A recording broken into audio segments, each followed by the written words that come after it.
ඔබ මදසරුභාවය සඳහා ප්‍රතිකාර ගන්න කාන්තාවන් නම් ඔබගේ නාරියා ප්‍රසව විශේෂණ වෛද්‍යවරයා ඔබට කියලා ඇති මේ day 11 එම නැත්නම් මේ day 12 දින 11 හෝ දින 12 ස්කෑන් පරීක්ෂණයකට එන්න කියලා.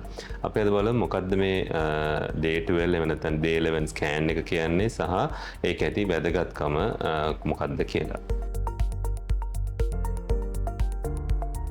සාමාන්‍යයෙන් මාසක ඔසප්පේම දින 28න් 28 හැදෙන කාන්තාවක්ගේ දින 14 වෙනි දිනේදී තමයි ඩිම්බය කෝෂ වලින් ඩිම්බයක් රිලීස් වීම සිද්ධ වෙන්නේ. නැත්නම් මේ බිත්තර රිලීස් වීම සිද්ධ වෙන්නේ.